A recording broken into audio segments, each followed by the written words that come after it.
कभी कभी जिन लोगों को हम अपनी जिंदगी का हिस्सा बना लेते हैं उन्हीं में से कोई हमारे सबसे दुश्मन बन जाते हैं। क्या हो जब भरोसा, लालच और प्यार का नाटक तीनों मिल जाए तो एक ऐसी कहानी जन्म लेती है जो रूह कपा देती है। ये कहानी है इंदौर के मशहूर बिजनेसमैन राजा रघुवंशी का, जिसका कत्ल सिर्फ गोली मारकर और उनका गला काटकर झाड़ियों में फेंक दिया था। राजा रघुवंशी ने उस पर बहुत भरोसा किया करता था, मगर उसने गलत इंसान पर सौंप दिया। राजा रघुवंशी एक नाम जो इंदौर की रियल एस्टेट और बिल्डिंग लाइन में बढ़ा, लेकिन उनकी जिंदगी में एक मोड़ तब आया जब उन्होंने सोनम रघुवंशी पर भरोसा किया। एक महिला जो सिर्फ प्यार नहीं बल्कि प्लानिंग के साथ उनके जीवन में आई। कहानी वही खत्म नहीं होती है। हत्या के बाद शक सिर्फ सोनम तक ही नहीं रुकी, कुछ और भी नाम सामने आए। हाल ही में पुलिस ने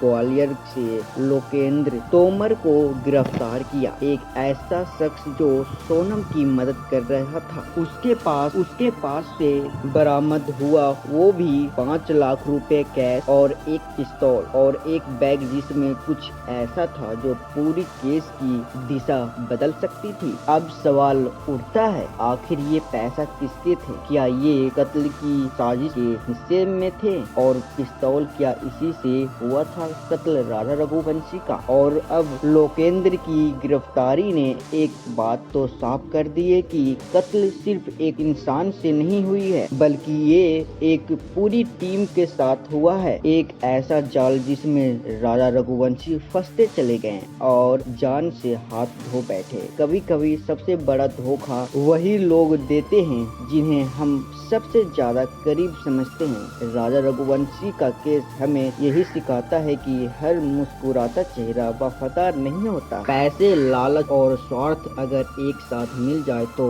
इंसानियत कितनी नीचे गिर सकती है, इसकी मिसाल है ये है। अब सवाल आपसे है, क्या आप सोच सकते हैं कि कोई इंसान सिर्फ पैसे के लिए उस इंसान की जान ले सकता है जिसे उसे सहारा दिया? अपने जवाब हमें कमेंट में जरूर बताएं।